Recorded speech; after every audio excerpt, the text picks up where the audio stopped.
guys. All right, so I'm going to talk about population ecology, food webs, food chains, all that kind of stuff, how populations grow, and talk about what's due next week, and then a little bit about exam 1, which is not on Blackboard, but on Canvas at noon today. So stay tuned for that. So to start, what is a population? The simplest definition of population is that it's a member of a given species in a specific area. So we have population size, which is the total number of individuals in a population. So if we have this graphic here, we have 33 snails. Our population size is simply 33. As the range of which a specific area is can be determined by the size of the population. So you can have populations that span across the entire, United States or entire California. You can have a population that's restricted to one small pool in Death Valley, or just Lake Tahoe, or something like that. So the size of population is dependent on the area that it occupies. In some situations, there are subpopulations broken down, but this is the general rule when defining what a population is. We also measure population density, so number of individuals per unit area or volume. If you're on land, a terrestrial animal, it's per unit area. If you live in a body of water, it's per unit volume. So let's say this graphic is 2 feet by 1 foot. We have 33 snails. That leaves us about 16.5 snails per square foot. Again, it has to be one species, so all of the same snails have to be in one given area, and that's what we consider a population. So only one species bound by a specific area. So what influences how populations grow or decline? Well, there's a few factors that we take into account when looking at how a population may grow or change over time. There's fertility, which is the number of offspring produced per individual, sort of like the birth rate of a certain species. There's the mortality, the number of individuals who die in that population. And there's a number of individuals joining or leaving the population. So if you're migrating, those are the organisms that are joining a population, or if you're emigrating, those are the organisms leaving a population, leaving out of that defined area or that defined space. It's still the same species, but they're just leaving that certain area that we have now defined as our population. All right. And all these birth rate, death rate, emigration can be influenced by other factors such as resources, which I'll get into a little bit as well. There's sort of 3 types of life history characteristics that animals and organisms can undergo that determine, how fast the population grows or how fast it declines. So to start off, we have type 1 species. This species is characterized by low initial mortality rates, but that mortality rate increases with age. They don't have a lot of offspring, and there's a really high amount of parental care. So a good example of a type 1 species would be us, humans, right? We have a ton of parental care that we invest into our children pretty much until the age of 18. We are our parents' responsibility, right? But with that, because the parents invest so much time into their kids, they don't really have a lot of kids, right? We only have maybe 1, 2, 3, 4 kids, or the average I think is around like a little bit more than 2 per adult, per parent, right? So not a lot of offspring, but we invest a lot of time to make sure our offspring do grow into older age and then can reproduce themselves. Because we invest so much time, there's very little mortality for young children in humans. There's some, but not a lot. But that mortality increases with age. So we don't see a lot of humans live past the age of 80, 90, 100 years old. That's very rare. We have all types of health issues as we get older. So mortality rate increases with age. On the opposite of that, we have type 3, which is a high initial mortality rate, but that decreases with age. There's a ton of offspring per parent, but there's little to no parental care. So jumping down to type 3, a good example of this is large trees. So trees have a ton of seeds that they just disperse out, But because there's so many seeds, the trees do not invest any parental care into those seedlings. Because there's little parental care, a ton of seedlings die within their first year or 6 months of growth. So you don't see a ton of survivorship through small seedlings. Now, when those seedlings survive and grow, the ones that do survive the initial mortality, initial loss, you see that they survive for hundreds and hundreds and hundreds of years. So if you look at an old growth forest, you have a ton of large trees that are maybe 200-300 years old. So you have a really high mortality rate at the start, but that mortality rate then decreases with age. And in the middle of that, you have type 2, where mortality rate of a species is constant. There's some parental care, but there's not a lot. And there's a few offspring, a little bit more than the type 1, but less than type 3. So you can consider something like a bird or a rabbit, a type 2 species where birds build nests for their young. There is some parental care investment into the fledglings, into the young birds, but that only lasts for about maybe a year or 2 years until the young birds then have to go off and fend for themselves. So there is some parental care, but it does not last as long as a type 1 species, for example. And mortality rate is pretty consistent through birds and rabbits, something like that. Young birds have the same mortality rate as older birds. Any questions on the types of survivorship curves that we see here? All right, cool. So like I mentioned, there's other factors that may influence the birth, the death rate, whether an organism leaves or stays in a population.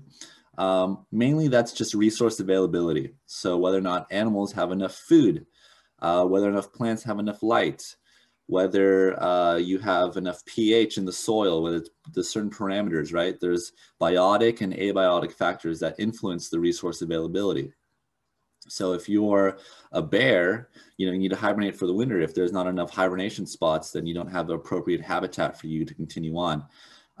There's also mating that goes on. So whether or not you can find a mate really determines if you can grow that population.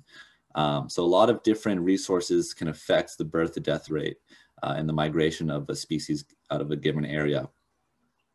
There's also things like competition, predation, and herbivory is one of these examples. There's interspecific, which is competition between species.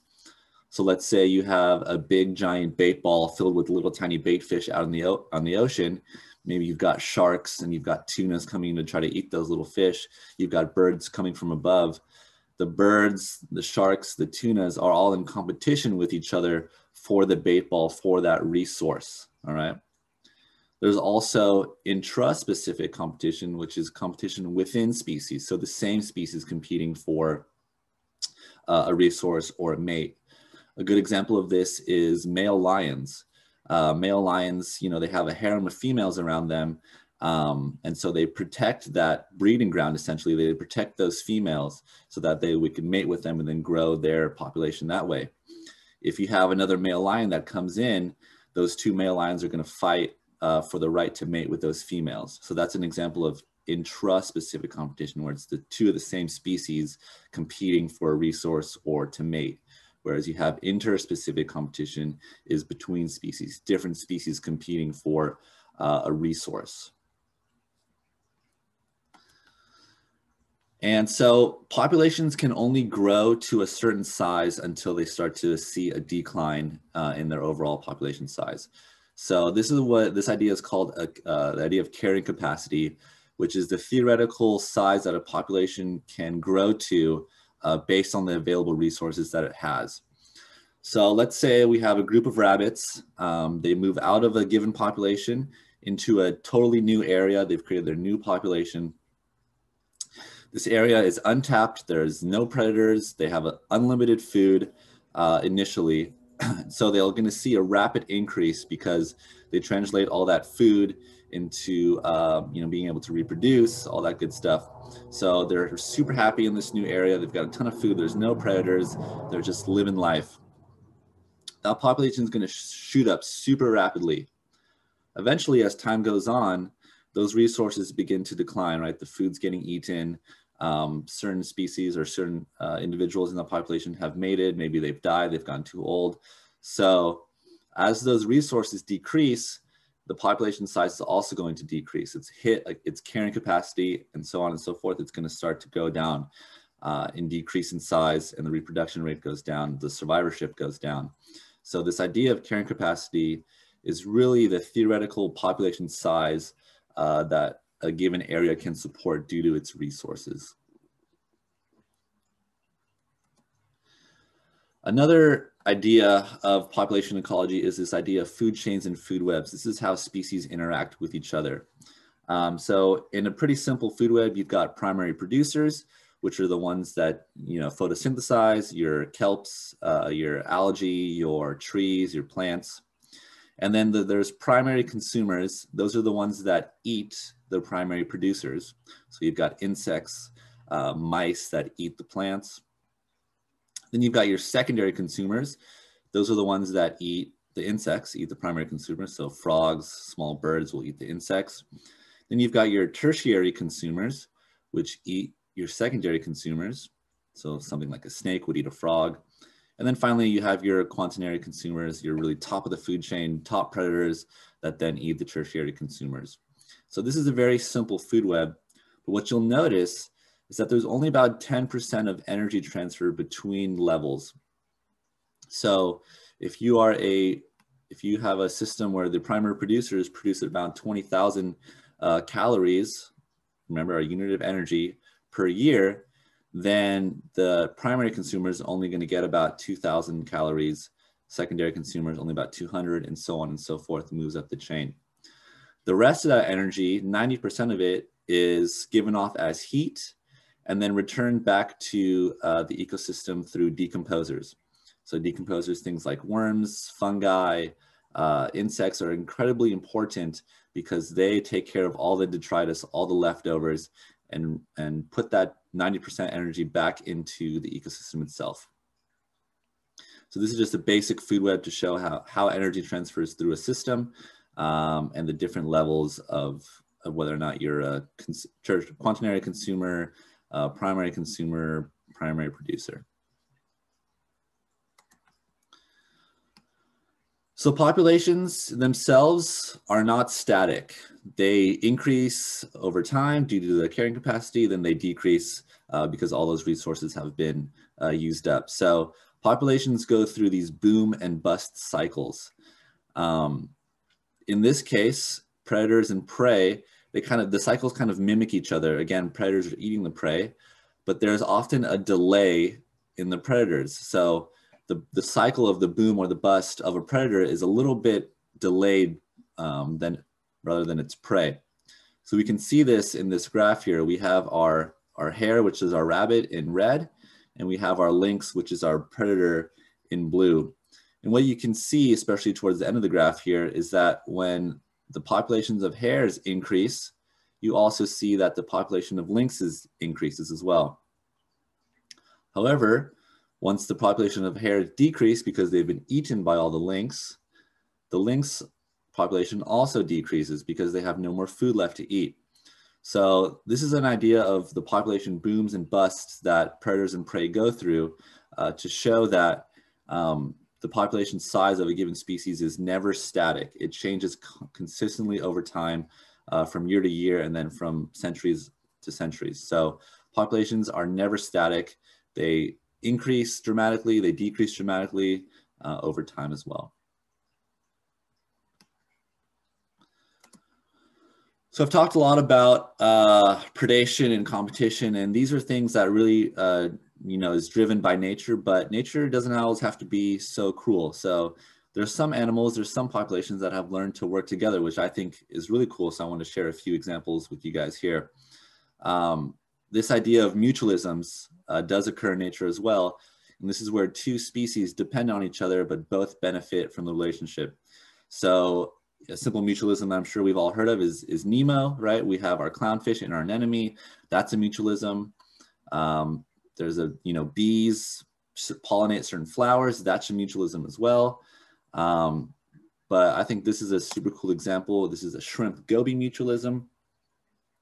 In this case, the shrimp is totally blind, can't see a thing, but it's really good at digging burrows and providing shelter because of its large claws. Because the shrimp is blind, it can't tell where predators are coming from. It's vulnerable to predation. In comes the goby. The goby can see perfectly fine. It stands watch as the shrimp builds the burrow for both of them. And they communicate through touch. So the shrimp always has an antenna on one of the goby's fins. And depending on how the goby flicks its fins, it alerts the shrimp, hey, there's a predator coming, let's dip into the burrow. So in this case, the shrimp gets protection while it's building its home, and the goby ultimately gets a home, which I think is super cool. So nature doesn't always have to be so cruel. There's animals that have learned to work together to help create a population for themselves as well. So this is just a really cool example. That's all I've got for you guys today. Any questions on the lecture? Any questions on the lecture? Do I need to go back, do anything? All right, so as you guys know, you've got an exam today. The exam will be open during the class from 12 noon to 1:40, which is when class ends. So the exam is going to be due exactly at 1:40. You'll have 30 minutes to complete the exam. So just to let you know, be careful, don't start the exam too late or you won't have the full 30 minutes to complete it. If you start the exam after 1:10, again, you won't have the full 30 minutes because 140 minus 30 is 110. So keep an eye on that. The exam will be all multiple choice, and you may use your notes, the lab manual, but you can't use the internet. So don't be clicking off to the side.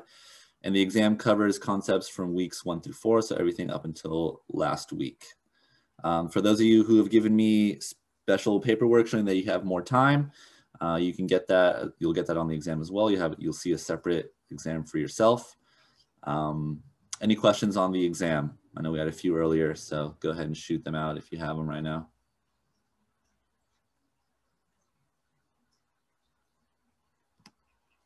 No exam questions. My last class did pretty well, so I don't see you guys having any issues with it. Again, you can drop one exam, so if this isn't your best exam, you'll have 3 more chances to do better, and you can drop the lowest score throughout the semester. What if we have a Google Doc that contains our notes? I would try to get those down on some paper beforehand. But yeah. Okay. Mm-hmm. On the exam, can you like skip a question if you're having trouble with it and go back to it later? Yep, you can do that. You can go back and forth between questions. Thank you. Mm-hmm. All right. So homework for this week, you're going to send me another screenshot of 4 more iNaturalist observations. Send them to me by email before 11 a.m. next week. Then you have your 4-week ecosphere assessment. You'll create this on a Word doc. And again, submit that to me via email. Not on Blackboard, like I said earlier, not on Canvas, like I said earlier in the PowerPoint. Just submit this to me over email. What you'll do is you'll send me the 4 photos of your ecosphere. You should be taking photos each week. And then just maximum 2 photos per page. I don't need 1 giant photo on a page to make this a super long assignment. And then put the date and the time of your photo that you had on there when you took it. Answer a few questions. Were there any changes in plant size? If so, how much? Did you just see it completely shoot up? Maybe your ecosphere is doing extremely well, that your plants are just reproducing like crazy. Now you've just got multiple plants. Or did everything die? I want to know what happened within your little ecosphere. So do that for plants. And then animals, did you see an increase in the number of animals? Did you see any animals at all? If so, how much? Whether or not they just reproduced like crazy or whether or not they died. And then submit your hypothesis for your next manipulative ecosphere. That way I can look it over. If you see in your lab manual, you'll be starting your experimental ecosphere. So it's kind of the same thing. You take the measurements, they're outlined on page 33, kind of like you did for your previous one. And then you'll go ahead and send me a picture of your second ecosphere setup that you'll do throughout the weeks here. And then we'll get a kind of a final report due in a few weeks here about what happened to your manipulative ecosphere. So send me your hypothesis. Start thinking about how you want to actually manipulate it. Send that over to me and then I can approve it. If your hypothesis is good, I won't say anything, but if it needs a little bit of work, I'll go ahead and email you back saying maybe you need to tweak a few things. So that's all that's due next week. Any questions? Sourdough should have been due today, so thank you for those who submitted it to me. Again, we'll go over it if you have questions, whether or not you got it. I can do that after lecture here. For our second ecosphere, are we allowed to clean out our old ecosphere and use that jar, or do we need the 2 jars to be able to compare them? That's a good question. I would get another jar if you could, just to compare them. Yeah. Max? Yep. If you already did your second jar, like alongside your first jar, but like the water level is different or something, can you like use the second jar that you're already using? Or so you did 2 jars. Did you manipulate it in some sort of way? One jar has more water, one jar has less water, and then there's like different substrate or something. Okay, I would go ahead and do another ecosphere, and try to, based off what you found with your first 2 ecospheres, go ahead and try to create one with a separate hypothesis and start one over again. Okay. Mm-hmm. Excuse me. So it says like you need to take a photo of your ecosphere. Like, does that mean like the one where we made it on like the second week?